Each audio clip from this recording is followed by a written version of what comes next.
Oui, madame. Très bien. Donc, exercice 5. Juste dorénavant, il faut rappeler votre chargé de cours de vous libérer à l'heure, d'accord? Là, il nous a consommé 10 minutes de l'heure du TD. C'est un TD de 1 heure. Si on fait moins de 1 heure, on ne va rien faire, d'accord? Donc là, il faut lui dire et venir la science ou là, vous vous déconnectez directement. D'accord, D'accord? madame. Alors, donc, exercice 5. Alors, dans l'exercice 5, vous voyez comme ça, à chaque fois, j'arrête pour accepter. C'est pas... Ça me dérange, moi. Bon, étant donné un tableau de n entier, on cherche à savoir, regardez bien, il faut bien comprendre l'énoncé. Si l'un de ces éléments est égal à la somme des n-1 autres éléments. Donc, dans ce cas, il suffit de trouver un élément dont sa valeur est égale à la somme des autres éléments. N'est-ce pas? Donc là, on n'est pas à chercher est-ce que tous les éléments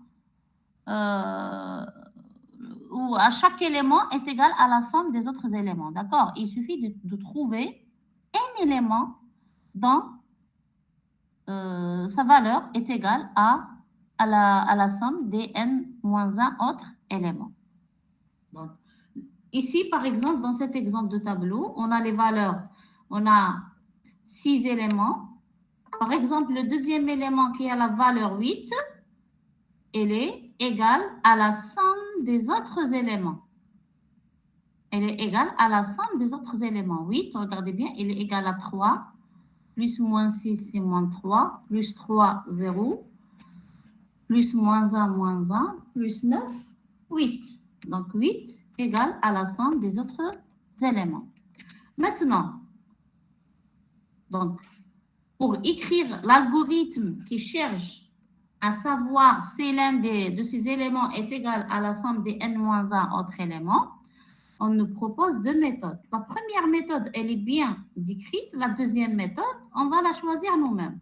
Pour la première méthode, la première méthode consiste alors pour chaque élément du tableau à calculer la somme des autres éléments et à vérifier si elle est égale à l'élément. On vous demande d'écrire cet algorithme et de donner sa complexité. Donc, pour chaque élément du tableau, qu'est-ce que je fais? Est-ce que j'ai accepté tout le monde? Normalement, il n'y a plus de demande. Donc, pour chaque élément, regardez bien. Donc, pour l'élément 3, je vais calculer la somme des éléments à partir de l'indice 1 jusqu'à l'indice 5. Je vérifie après. Est-ce que 3 égale à cette valeur? Ensuite, je passe au deuxième élément, 8. Je vérifie pour tous les éléments à part lui-même, est-ce que, c'est-à-dire, je calcule la somme de tous les éléments à part lui-même et je vérifie est-ce que cette somme est égale à lui-même. D'accord? Ensuite, si j'arrive à trouver un élément qui est égal à la somme des autres éléments, j'arrête. D'accord? Maintenant, si je n'arriverai pas à trouver ce cas, donc je vais afficher un message à l'écran à la fin pour dire qu'il n'y a pas un élément qui est égal à la somme des autres éléments. D'accord? Alors, c'est bon, on commence l'exercice. Vous l'avez compris? Donc, la première méthode consiste à calculer. Pour chaque élément, je calcule la somme des autres éléments. Ensuite, je vérifie est-ce que cette somme-là est égale à l'élément. Si elle est égale à l'élément, j'arrête. J'arrête et j'affiche un message. Donc là, vous avez le choix d'écrire une fonction qui va retourner un booléen ou bien directement écrire un algorithme et juste afficher un message. D'accord? Donc, si c'est clair, on va passer à la solution. Est-ce que l'exercice est clair? Oui. Oui, Très bien. Maintenant, pour la deuxième méthode, On nous dit qu'on peut améliorer au sens de la complexité l'algorithme précédent. On nous demande d'écrire un deuxième algorithme et de donner sa complexité. Le deuxième algorithme, on va voir comment l'écrire, d'accord? Donc, on ne nous a pas décrit la méthode. Donc, on nous a juste décrit la première méthode. Pour la deuxième méthode, on doit améliorer la première en termes de complexité, d'accord? Très bien. Alors, maintenant, je vais passer à la première méthode de la somme. Donc, pour écrire l'algorithme somme 1, de quoi on a besoin? D'abord, les variables. De quoi on aura besoin? Allez, dictez-moi.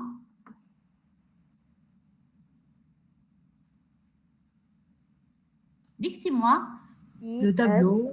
G. Voilà. Un tableau. NN10. Le I et le N. compteur. Voilà. Et puis, La une somme. variable qu'on va appeler somme, qui sert à calculer la somme des n-1 éléments à chaque fois. Et puis, un booléen test. Pourquoi le booléen? C'est pour arrêter. Dès que je trouve un élément qui est égal à la somme des autres éléments, j'arrête et je sors de la boucle. D'accord? Madame, et le J pour parcourir les autres éléments. Oui. Là, je ne l'ai pas rajouté. Donc, on va voir. Je vais le rajouter tout à l'heure. Ok. Début. Alors, donc ici, la première des choses, qu'est-ce qu'on doit faire? On doit d'abord lire la taille dans notre tableau, n. Ensuite, on doit initialiser test à faux. Après, on doit remplir le tableau. Alors, pour i allant de 0 à n-1, faire lire t de i. Fait. Avec ça, on a rempli le tableau. Ensuite, je réinitialise le i à 0. Pourquoi? C'est pour pouvoir utiliser la boucle tant que. Alors, tant que i est inférieur à n et non test, c'est-à-dire vrai, la négation, c'est vrai, faire. Qu'est-ce que je dois faire? Lire la première valeur de S reçoit 0. Très bien, donc j'initialise la somme. Ensuite, je dois calculer la somme des autres éléments, n'est-ce pas? Donc, pour j allant de 0 à n-1, faire. Comment calculer la somme des autres éléments? Je dois d'abord... Si C'est G est différent de est I. différent de J, alors Très bien. Donc, si j est différent de i, alors somme reçoit 100 plus t de j. Ainsi fait. Lorsque je sors de cette boucle pour j, lorsque je sors de cette boucle, je sors avec la somme des autres éléments. Donc, qu'est-ce que je dois faire? Je dois tester. Est-ce que cette somme-là est égale à l'élément t de i? Donc, si somme égale t de i, alors qu'est-ce que je fais? Test reçoit vrai. Oui. Voilà. Et dans ce cas, je vais sortir de la boucle tant que. Pourquoi? Parce que test égale à vrai, donc la négation de vrai, c'est faux. Donc, vrai et faux, ça me donne faux. Je ne sais pas si vous écrivez Oui. comme ça hier, en algorithmique, je pense que vous l'écrivez en France et ET, non? Non. C'est Oui. pas grave, en tout cas. C'est pas grave, d'accord. Donc, test reçoit vrai. Sinon, si la somme est différente, reçoit I qu'est-ce plus que 1. je fais? Très bien. Je passe à l'élément suivant du tableau et.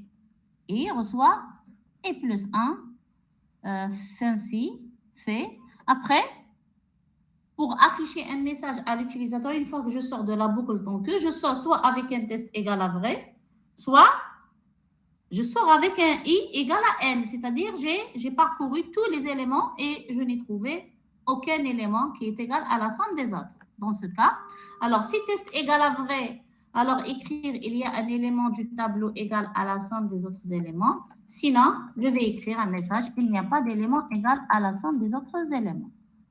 Est-ce que la solution est claire? J'ai oublié fancy, d'accord?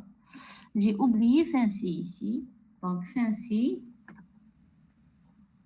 Alors, fancy. Et là aussi, on doit déclarer le J. Voilà. Est-ce que c'est clair? Est-ce que cette méthode est claire? Enfin, c'est une méthode qui a été décrite dans l'exercice. Est-ce qu'on l'a respectée?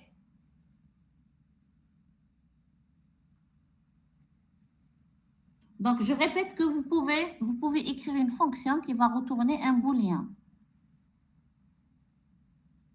D'accord? Il n'y a pas d'étudiant à accepter, non?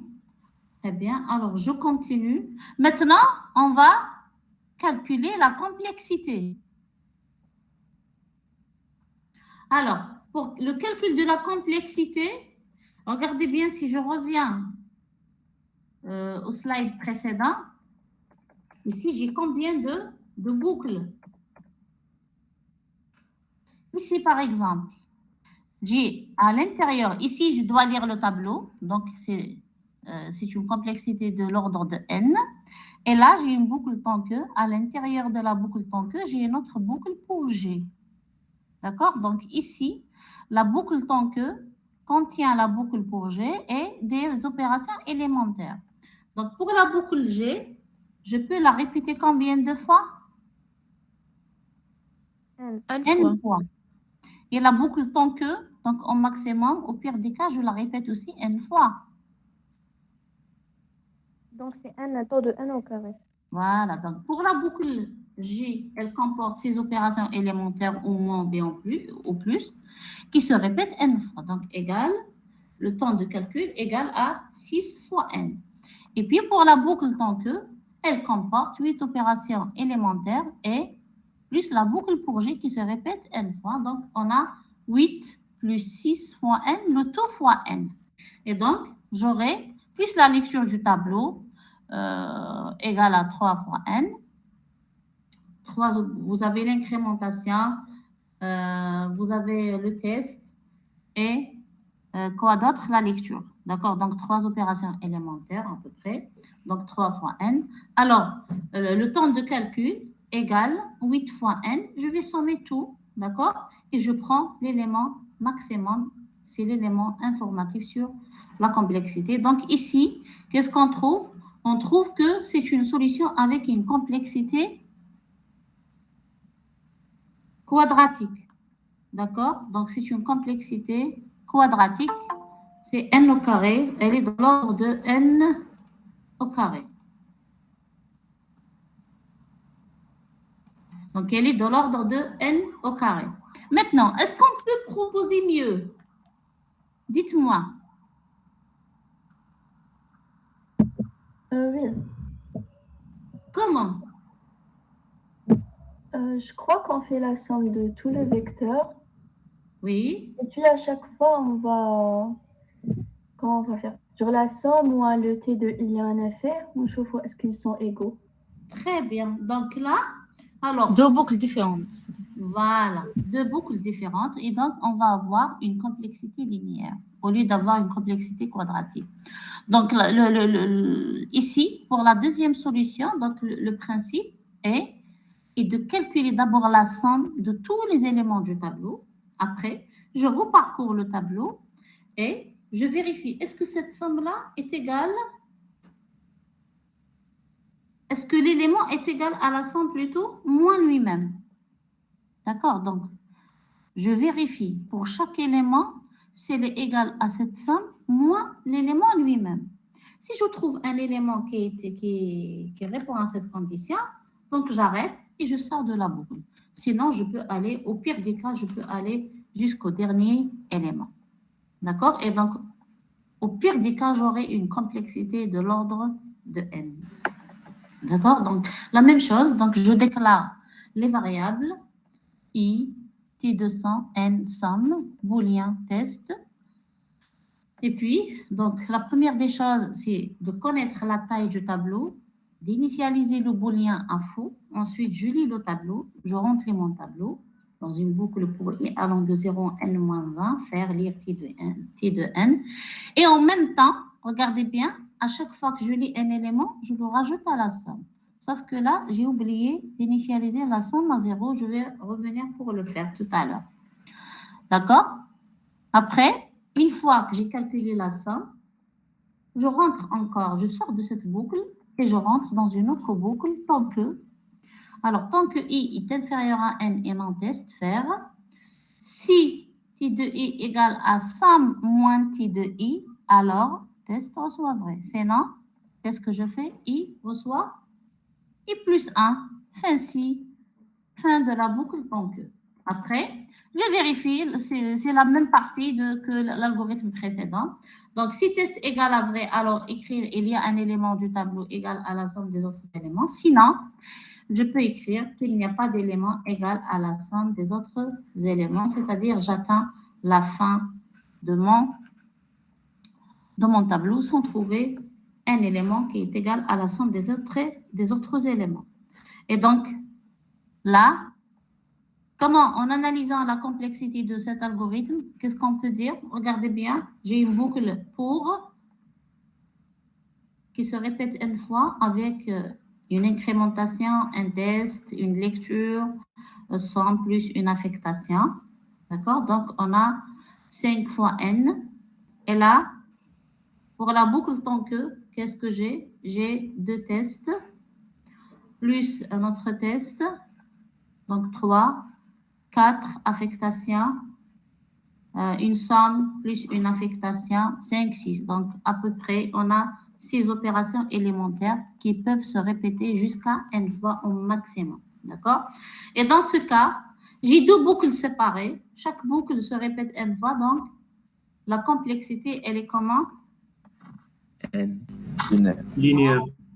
Elle est linéaire. Elle dépend de n uniquement. Donc, ici, alors, j'initialise aussi somme à 0. J'ai oublié de le faire. Pas d'autre. C'est tout. Et là, je rajoute aussi fin ci. Voilà.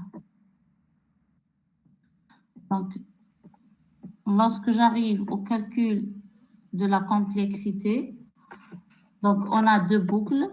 La première boucle se répète n fois, la deuxième boucle aussi se répète n fois. Donc, la complexité de l'algorithme, plus la lecture du tableau, bien sûr, n fois aussi. Plutôt, c'est bon, elle est incluse. Donc, 5 fois n. On va prendre le terme, le maximum, c'est 6 fois n. Et comme 6 est négligeable devant la taille n, donc la complexité, elle est de l'ordre de n. Et donc, c'est une complexité linéaire. Donc, ici, quelle est la solution, la meilleure solution? La deuxième. La deuxième. Donc, cet algorithme est meilleur que le précédent, bien sûr, en termes de complexité. D'accord? Donc, on a amélioré. Est-ce que c'est clair? Alors, pour la première méthode, donc, elle consiste à calculer pour chaque élément, je calcule la somme des autres éléments. Ensuite, je teste est-ce que cet élément est égal à la somme. La deuxième méthode consiste à calculer tout d'abord la somme de tous les éléments du tableau, qui est d'une complexité de l'ordre de n. Ensuite, je vérifie pour chaque élément, je vérifie est-ce que l'élément est égal à cette somme moins lui-même. D'accord, je crois que j'ai une demande d'un retardataire.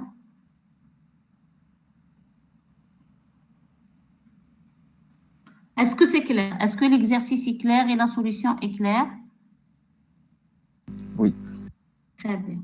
Alors maintenant, je vais passer au deuxième, à l'exercice suivant. Donc l'exercice 6. Dans l'exercice 6, il faut suivre attentivement avec moi parce que je n'ai pas déroulé la solution pour voir si elle est correcte ou non.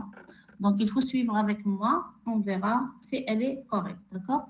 Donc, dans l'exercice, on nous demande de fusionner 2 tableaux triés dans un troisième. Donc, on nous propose 2 méthodes pour faire la fusion. Fusion A, qui initialise d'abord le troisième tableau avec les éléments du premier tableau qui est déjà trié et insère 1 à 1 les éléments de T2 de façon à ce que l'ordre soit respecté.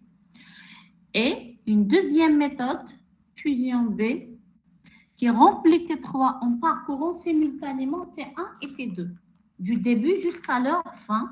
Donc, soit I1 et I2, les indices courants, donc T1 et T2, alors on a 3 cas possibles. Si le premier élément du premier tableau, ou bien si un élément du premier tableau est inférieur à l'élément du deuxième tableau, dans ce cas, on prend d'abord l'élément qui se trouve dans le premier tableau et j'avance avec I1 et j'avance aussi dans T3. C'est l'inverse, c'est-à-dire si l'élément qui se trouve dans le tableau T1 est supérieur à l'élément qui se trouve dans le tableau T2, dans ce cas, je prends l'élément du tableau T2 et j'avance dans le tableau T2. Sinon, si les deux éléments sont les mêmes, donc j'insère le premier élément de T1, j'insère l'élément de T1, puis l'élément de T2, et j'avance dans les deux tableaux. D'accord? Donc, dans ce cas, alors, ici, d'après l'exercice, les deux tableaux ont la même taille. Donc, qu'est-ce que j'ai fait? Moi, je vous ai proposé une solution de manière générale, c'est-à-dire qu'on n'a pas forcément les deux tableaux avec la même taille. D'accord?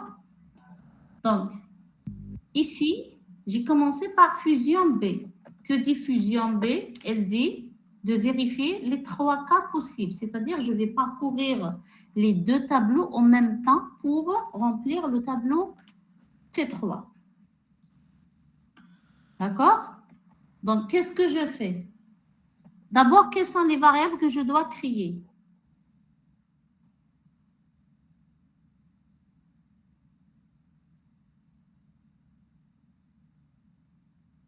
Bien sûr, on va avoir la taille de T1 plus T2.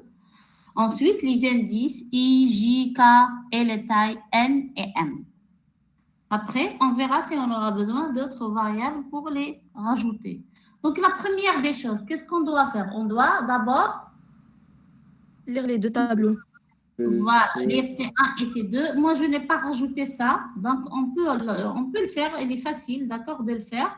Donc, il faut les remplir d'une manière triée. C'est-à-dire, vous insérez le premier élément. Ensuite, à chaque fois que l'utilisateur introduise un élément, si l'élément est inférieur à l'élément précédent, je le refuse, d'accord? Donc, on peut le faire à l'intérieur d'une boucle do while. Ou bien répéter jusqu'à, d'accord? Donc, on peut le faire. Donc, on va exiger à l'utilisateur d'introduire T1 et T2 de manière triée, d'accord? Après, une fois que les deux tableaux sont créés, qu'est-ce que je dois faire? On va les comparer. Très bien. Donc, on va les parcourir pour remplir le tableau 3. Donc, j'initialise les indices. K, je vais l'utiliser pour le tableau T3. Le I, je vais l'utiliser pour le tableau T1. Et J, je vais l'utiliser pour le tableau T2. Je n'ai pas respecté E1 et E2 pour T1 et T2. D'accord? Ensuite, alors, tant que N, c'est la taille du premier tableau. Et M, c'est la taille du deuxième tableau. D'après l'exercice, les deux tailles sont égales. Donc, j'aurais pu mettre ici N.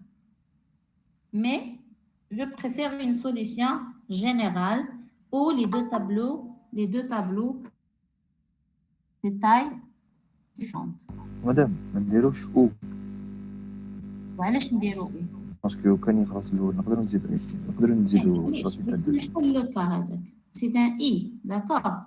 Parce qu'une fois que fait un tableau, je sors et je rentre dans une autre boucle, d'accord? Si je fais un OU,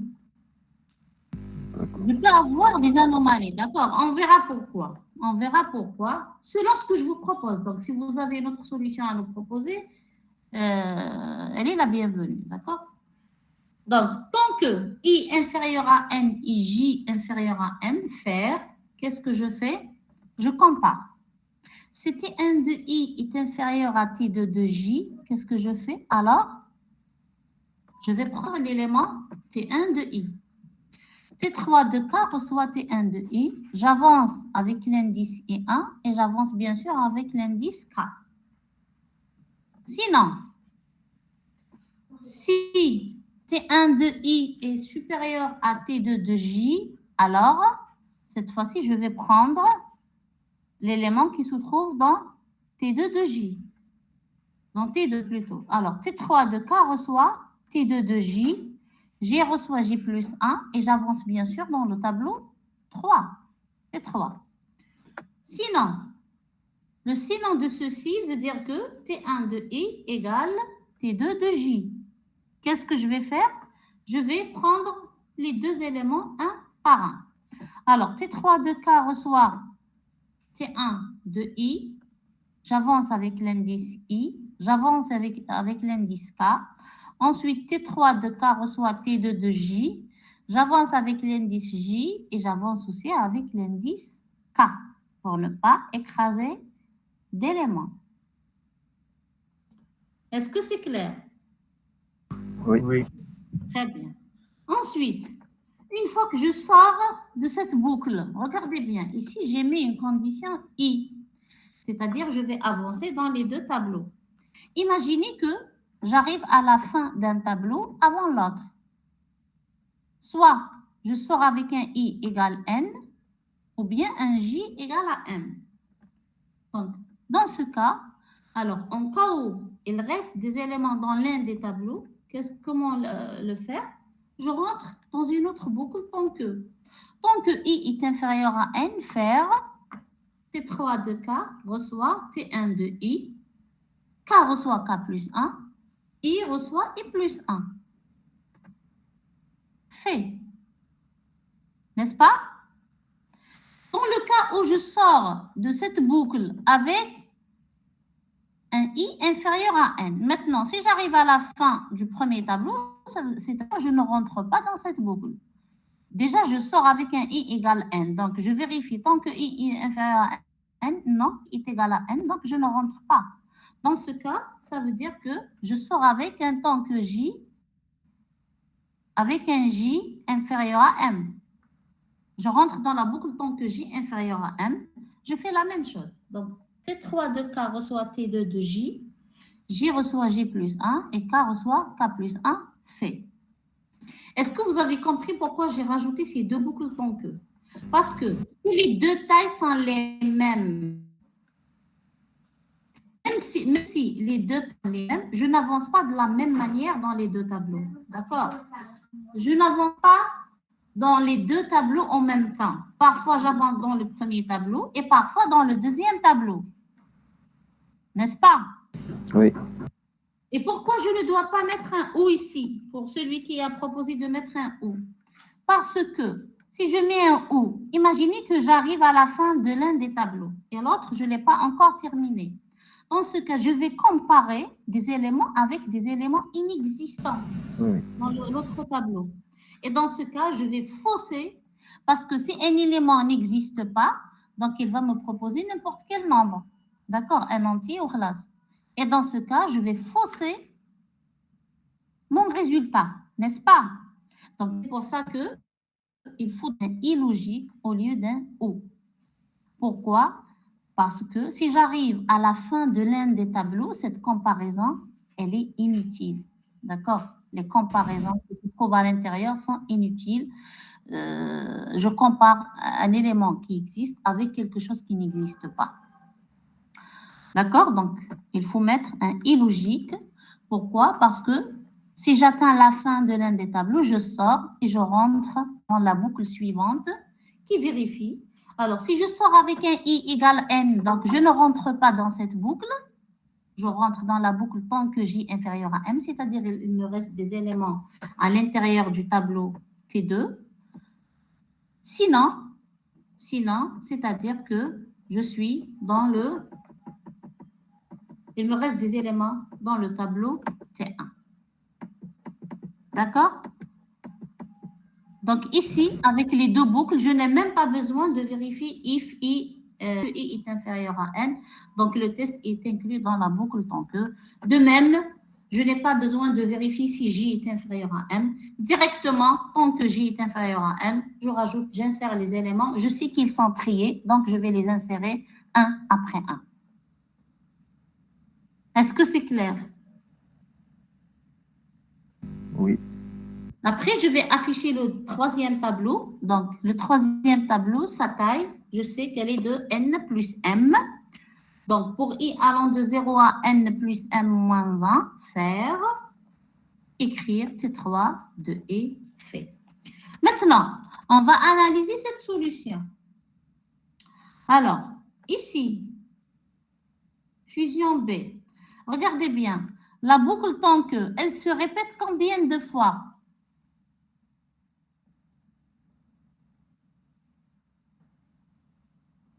Le max entre le N et M, non?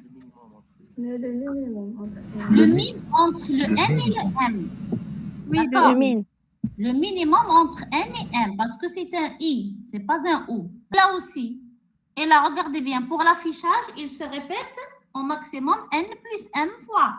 Donc, la complexité de ma solution, de cette solution, elle est au maximum, elle est dans l'ordre de N plus M. Donc, elle est linéaire. Donc, si je me base, si je rajoute l'affichage, sinon, je dis qu'elle est dans l'ordre du minimum entre N et M. Et là, je rajoute, c'est vrai que je rajoute les éléments qui restent. D'accord? Donc, au maximum, elle est dans l'ordre de N plus M. D'accord? Donc, elle dépend des deux tailles des deux tableaux. Si les deux tableaux ont la même taille, donc elle est de l'ordre de 2 fois N. Et donc, j'élimine la constante 2 et je dirais qu'elle est de l'ordre de N. D'accord? Donc, c'est une complexité, comment elle est? Linéaire. D'accord? Donc, c'est une complexité linéaire. Est-ce que c'est clair? Oui. Très bien. Maintenant, j'ai commencé par fusion B parce que c'est le cas le plus simple. C'est une méthode plus simple par rapport à la première. C'est des comparaisons et des ajouts. D'accord? Maintenant, on va passer. Alors, je vais vous rappeler fusion A. Que dit fusion A? Fusion A, qu'est-ce qu'elle demande? Donc, elle nous demande d'initialiser T3 avec T1. Déjà trié. C'est-à-dire, je remplis d'abord T3 avec tous les éléments de T1 qui sont déjà triés. Ensuite, je parcours les éléments de T2 un par un. Je sais qu'ils sont triés aussi. Donc, j'essaie de les insérer dans le tableau T3 entre les éléments de T1. D'accord? Donc, réellement, j'initialise d'abord T3. Ensuite, j'insère les éléments de T2 un par un entre les éléments de T1 dans T3. D'accord? Alors, on va essayer. Là aussi, il faut se concentrer avec moi. Dans ce cas aussi, je vous ai proposé une solution de manière générale, c'est-à-dire T1 et T2 en détails différentes. Alors, la même chose. Donc, je déclare les trois tableaux, les indices pour parcourir les tableaux et les deux tailles pour le tableau T1 et T2, N et M. D'accord? Donc, la même chose. Donc, je vais lire N et M, puis la lecture des éléments de T1 et T2 supposés triés. Après, j'initialise K à 0. Pourquoi j'initialise K à 0?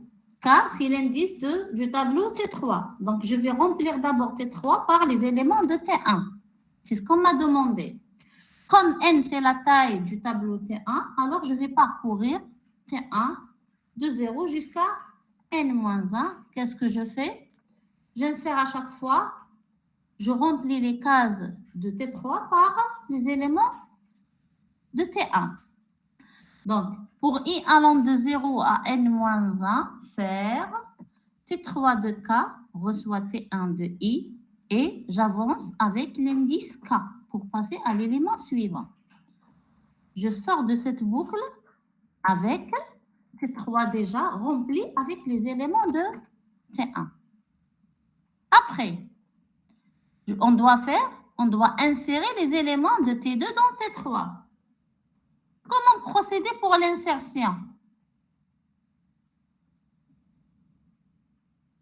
Dites-moi une idée. Madame, on peut insérer les éléments de T2 dans T3, mais à l'autre, on peut trier. Mais non. Mais qu'est-ce qu'on nous a demandé? Oui, c'est la solution la plus rapide, la plus intuitive. D'accord? Donc, je les insère tout d'abord, je les rajoute. Ensuite, je procède au tri. Mais ce n'est pas ce qu'on m'a demandé. On nous a demandé de les insérer de manière à ce que le tableau soit trié. Est-ce qu'on va reboucler, comparer? Voilà, c'est l'objectif. D'accord? Donc, dans ce cas, comment procéder? Alors, je vais parcourir d'abord le tableau T2. Pour I allant de 0 à N-1, faire J, je vais positionner l'indice J sur K-1. Rappelez-vous, ici, quand j'ai rempli le tableau, je sors avec K égale la taille. Je sors avec un K égale N à la fin. D'accord? Donc, le dernier élément se trouve à la case K-1. N'est-ce pas? Oui. Très bien. Donc, le dernier élément, alors je positionne J sur l'indice du dernier élément inséré dans T3, c'est-à-dire la plus grande valeur de T1 qui est insérée dans T3. Ensuite, qu'est-ce que je dois faire? Je dois décaler toutes les valeurs supérieures à T2 de I. Je dois les décaler pour trouver une case où je dois insérer l'élément T2 de I. Donc, je dois décaler toutes les valeurs supérieures. Comment le faire? Alors, tant que J supérieur à 0 et T3 de J supérieur à T2 de I. Donc, tant que la valeur qui se trouve dans T3 déjà insérée, qui était déjà dans T1, tant qu'elle est supérieure à la valeur dont je veux insérer dans T3 qui est dans le tableau T2 de I, qu'est-ce que je fais? Je décale les cases, case par case. D'accord? Comment décaler? Alors, en faisant T3 de J plus 1, reçoit T3 de J. Donc, décalage des éléments supérieurs. Alors, T3 de J plus 1 reçoit T3 de J. Donc, T3 de J, le premier élément, il se trouve à la position K-1, parce que J est initialisé à K-1, c'est-à-dire la valeur maximale qui se trouve dans T3, qui est dans T1. D'accord? Je la décale d'une position. Ensuite, tant que je répète ce décalage, tant que la valeur qui se trouve dans T3 de J est supérieure à T2 de I. Tant qu'elle est supérieure et J est supérieur à 0, je répète ce décalage. Donc, je décale toutes les cases. À la fin, bien sûr, à chaque fois, je soustrais 1 de J. D'accord? À la fin, quand je sors de cette boucle J, je sors avec un J égal à 0, c'est-à-dire j'ai décalé toutes les valeurs pour mettre la première valeur T2 de I dans T3 de J, ou bien je sors avec un T3 de J inférieur ou égal à T2 de I. Dans ce cas, lorsque je sors avec cette condition, ça veut dire que j'ai déjà trouvé une case où je peux insérer la valeur. Donc, au pire des cas, je vais décaler toutes les valeurs et je me retrouve sur la valeur qui se trouve sur la case d'indice 0.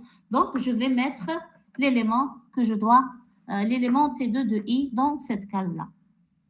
Une fois que je le mets, qu'est-ce que je fais? J'incrémente l'indice qui correspond à T3. Donc, K reçoit K plus 1. Après, qu'est-ce que je fais?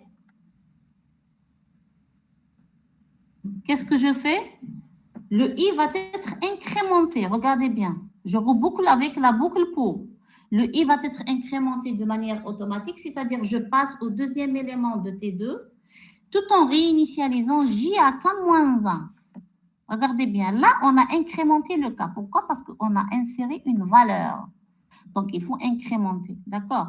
Après, je repositionne J sur K-1, c'est-à-dire je le repositionne toujours sur la dernière case insérée ou la dernière case qui contient la valeur maximale des valeurs déjà insérées. Donc, dans ce cas, lorsque je positionne J sur cette case-là, je reparcours tous les éléments qui précèdent cette valeur pour trouver une case où je dois mettre l'élément suivant de T2 de I. Madame. Oui. Aucun J égale à 0. Quand J égale à 0, regarde. Parce que là, je soustrais le J. Donc, J égale à 0, je sors de la boucle tant que, qu'est-ce que je fais? T3 de J, T3 de 0 égale 2 de I. Et K reçoit K plus 1. J'incrémente la taille de T3 et l'élément T2 de I, je le place sur la première case. T3 de premier élément de T2 et la valeur la plus petite, table 2. aurait que je prends la preuve de T3 de T3, d'accord? Donc, au pire des cas, je décale toutes les valeurs qui sont déjà insérées et je me positionne sur la case 0 pour mettre l'élément. D'accord. D'accord? Après, donc ici, maintenant, une fois, je répète le même procédé pour tous les éléments. Donc, chose importante, c'est qu'il ne faut pas oublier d'incrémenter ici le K. Pourquoi? Parce qu'il s'agit d'une insertion, c'est-à-dire à chaque fois, je rajoute une case. À chaque fois, je rajoute un élément. Donc, il ne faut pas oublier de l'incrémenter. Sinon, vous allez vous risquer d'écraser des cases. D'accord? Quoi d'autre? Après, qu'est-ce que je fais? Je vais afficher le tableau. Donc, pour l'affichage du tableau T3, alors pour i allant de 0 à n plus 1 moins 1, faire, écrire T3 de i, fait. Et la fin de mon algorithme. Là, on voit la solution comme ça. Regardez bien, elle est bien optimisée avec un minimum d'instructions, n'est-ce pas? J'ai moins d'instructions par rapport à fusion B. Mais en termes de complexité, quelle est la meilleure solution en termes de complexité? Donc, on va analyser les boucles qu'on a rajoutées. Ici, regardez bien, j'ai une boucle tant que qui peut se répéter combien de fois? Qui peut se répéter n fois ici. La boucle tant que. Pourquoi? Parce que J est initialisé à K-1. K-1, c'est-à-dire à N-1 initialement. D'accord? Donc, elle peut se répéter n fois. Et là, la boucle pour I peut se répéter aussi n fois. Et dans ce cas, on aura, donc pour chaque élément de T2, on peut faire un décalage de n cases au pire des cas. Il peut y avoir un T2 qui a tous ces éléments inférieurs au premier élément de T1, n'est-ce pas? Donc, pour chaque insertion, je décale tous les éléments de T1. Donc, au pire des cas, pour chaque élément de T2, je fais un décalage de n cases, n'est-ce pas? Donc, pour m éléments, on peut faire n décalage. Donc, au maximum, au pire des cas, on peut faire n fois m décalage. Et dans ce cas, la complexité dépend de la première taille fois la deuxième taille. Si les deux tailles sont les mêmes, donc elle est de l'ordre de n au carré. Sinon, elle est de l'ordre de n fois n. Est-ce que c'est clair? Pour moi, c'est clair, oui. Et les autres? Donc, c'est une complexité quadratique. D'accord? Allez, alors, à votre avis, quelle est la meilleure solution? Quel est le meilleur algorithme? Fusion B, tout simplement. D'accord? Donc, algorithme fusion B est meilleur en termes de complexité par rapport à l'algorithme fusion A. Est-ce que vous avez compris le principe des deux algorithmes? Donc, juste ici, pour la lecture, le remplissage des deux tableaux, je pense que vous pouvez le faire. N'est-ce pas? Sinon, je peux le rajouter tout de suite. Hein. De quoi? Comment? Pas la peine. Le Vous pouvez le faire. Donc, la lecture de T1 et T2, c'est tout. Je parle de la lecture, d'accord? Donc, lire N, lire M. Ensuite, pour I allant de 0 à N, faire lire T1 de I. Après, ou bien on peut faire répéter lire T1 de I jusqu'à tant que T1 de I moins 1 est inférieur à T1 de I. D'accord? Avec un do while, je ne sais pas comment est-ce que vous avez fait les boucles avec condition. D'accord? Ou bien faire jusqu'à, comment dirais-je, do while en algorithme, comment vous le faites? Répétez jusqu'à. Répétez, oui. Ouais, Répétez jusqu'à. Ouais. Donc, je répète la demande de la lecture jusqu'à ce qu'on me donne une valeur qui est supérieure à l'ancienne valeur. D'accord? C'est tout. Sinon, vous pouvez faire une lecture simple. Juste, il faut insérer un message. Veuillez saisir les éléments du tableau de façon triée en classe. D'accord, c'est de l'algorithmique, ce n'est pas un programme qu'on va introduire dans l'ordinateur pour le tester. D'accord. Maintenant, si vous voulez le faire en C, il est facile avec la boucle de while, donc do les scanf, tant que la valeur est, le tri est respecté. D'accord. Si c'est clair, je passe au dernier exercice. Le dernier exercice, il est simple. Donc, pour le dernier exercice, on vous demande de déterminer la complexité asymptotique dans la notation grand O pour les fonctions temps d'algorithme suivantes où K est une constante entière. Alors ici, quand vous avez une formule avec un temps de calcul, il faut toujours, pour déterminer la complexité, il faut toujours voir le terme le plus informatif, c'est-à-dire le maximum. Donc ici, donc là c'est n puissance 2, ça c'est n puissance 2, pardon. Et là c'est n puissance 3. Donc dans ce cas, le terme maximum c'est n puissance 3. Donc la complexité, elle est de l'ordre de n puissance 3, elle est cubique. Voilà. Deuxième cas, on a une complexité qui est égale, on a un temps de calcul égal à 3 log 2 de n plus 4. Donc, le terme le plus significatif ou bien le plus informatif sur la complexité, c'est log 2 de n. On va négliger les constantes, bien sûr. Donc, la complexité, elle est de l'ordre de log n. Troisième cas, ici, quel est le terme le plus significatif? 2 puissance n. 2 puissance n. Donc, la complexité, elle est exponentielle. Donc, c'est la mauvaise complexité. Hein. Quand elle est exponentielle, c'est la plus mauvaise complexité. Et puis, quatrième cas, donc ici, on a des constantes. Et dans ce cas, on néglige les constantes et on dirait qu'elle est de l'ordre De 1. 1. Voilà. Après, le dernier cas, je sais Log pas, 2 de n. le dernier cas. Donc ici, log de n plus n. Quelle est N. la valeur maximale ici? N. C'est n. Taux de n. Voilà, donc la complexité est de l'ordre de n. Ah, il y a un sixième cas. Ici, le temps de calcul dépend de égal 2 fois log 10 de k plus k fois n au carré. Donc, le terme Taux de n au carré. n au carré, on néglige les constantes. Donc, c'est une complexité de l'ordre de n au carré. Donc, c'est une complexité quadratique. C'est clair? C'est bon, c'est le dernier cas. Est-ce que c'est clair? Oui. Très bien. Pour moi, oui. Oui, Pour tout le monde. Est-ce que c'est clair pour tout le monde? Aujourd'hui, il y a vraiment un nombre de participants qui est réduit par rapport à la semaine passée. Je ne sais pas pourquoi. Peut-être que les exercices sont faciles ou je ne sais pas. On ne savait pas qui avait TD aujourd'hui. Vous ne savez pas qui a TD? On ne savait pas. Hein. Voilà, je ne vous savais pas. Il y a toujours TD mercredi à 9h. Sur l'emploi du temps, on a un TD d'algo à 9h. Je respecte l'emploi du temps. J'ai envoyé au délégué, justement, il ne m'a pas répondu. Alors, qu'est-ce que j'ai fait? J'ai publié le lien de la réunion dans la classroom. Vous consultez tous.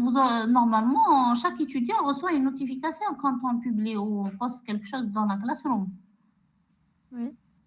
Oui. Donc, normalement...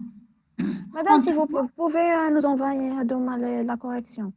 Eh bien sûr, je vais l'envoyer tout de suite. D'accord? Dès que je... Même les autres exercices. Tout ce qu'on a fait, d'accord? Tout ce qu'on a fait, tout ce que j'ai saisi dans le fichier. D'ailleurs, c'est réglé. D'accord? Je vous l'envoie. D'accord, merci. Quoi d'autre? Donc, je vais préparer une autre série sur la récursivité. D'accord? Donc, essayez de la préparer comme ça la semaine prochaine. Madame, هاد Oui. la série la récursivité. Est-ce que راح يكون فيها par exemple les listes ولا حاجة هكا؟ Je pensais, puisque vous avez fait les listes. Là, madame, on n'a pas fait la récursivité de les listes. On vient juste de commencer. Vous voulez Oui, pas mais que je je nage les introduise listes. la récursivité? Les listes avec la récursivité? On n'a pas encore fait. Non, mais là, non, on va encore faire. مدام تقدري باغ اكزومبل نفوتوا تاع لي ليست قبل ما نروحوا للريكورسيفيتي من بعد نروحوا للريكورسيفيتي Je sais pas, خفت كان يدير لكم une interrogation ولا. d'accord, ça. D'accord. Madame, s'il te plaît, insistez le déroulement de la récursivité. شوفي le Parce que ما déroulement. détaillناش فيها. Justement, normalement, ما détaillوش فيها. أنا هذاك le master théorème, je ne sais pas pourquoi il l'a fait. Le master théorème s'applique pour le principe divisé pour régner. D'accord. كيفاش ديفيز C'est-à-dire qu'il y a comme un problème, on le divise en plusieurs problèmes. Oui. Les problèmes, on peut les résoudre de manière itérative ou bien récursive. D'accord. Jamais, jamais مندارت avant. درنا غير la résolution de sous-problème de manière récursive, ما درناش de manière itérative. بصح ça reste un théorème qui est vraiment il est très compliqué de savoir le nombre de problèmes. Oui, Voilà. madame. D'accord, donc c'est toujours une estimation. Mais allez, Chana, je vais vous préparer une petite présentation avec le master théorème Hadaya. Et comment avec le A, c'est quoi le A, c'est quoi le B, le D. Madame. Oui. Parce que احنا درنا تاع ميرج سورت هذيك كي سي c'est le trait fusion par fusion. D'accord. على بالي مدام هو البرانسيب تاعها فهمته بصح كي تجي حدير لها الديغولمون هكا بيدك تطلب لك كومبلي. C'est évident. شوفي normalement ما تدخلوش في الديتاي, vous ne faites que une introduction à la complexité. C'est en master que vous détaillez tout ça. D'accord. Les L2 font juste une introduction à la complexité. Comment savoir à peu près la complexité d'un algorithme. D'accord. Normalement ما تدخلوش في le détail. Je ne sais pas où elle l'a rajouté.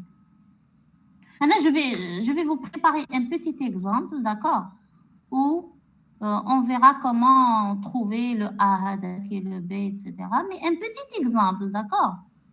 D'accord, madame. C'est-à-dire où on pourra déterminer les valeurs et comment déduire la complexité et le théorème. D'accord? Mais j'ai vu un enseignant qui a fait le théorème en L2, sincèrement.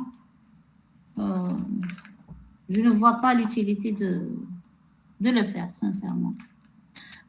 Bref, en tout cas, je vais vous préparer une petite présentation. D'accord. Je vais faire mon mieux pour vous expliquer les constantes, comment on peut les avoir. D'accord. Sur un petit exemple de déroulement aussi. Parce que ça, la récursivité, c'est comment se sauvegarde les appels. D'accord. Même si le déroulement, le fonctionnement de la récursivité, vous ne l'avez pas fait. Non. Vous ne l'avez pas fait. هذا واش قلت لك عليه. بصح لازم نديرو لي بيل باش نديرو هذيك. C'est pour ça que le programme, on fait d'abord les piles, les fils, ensuite on fait la récursivité. Après les arbres.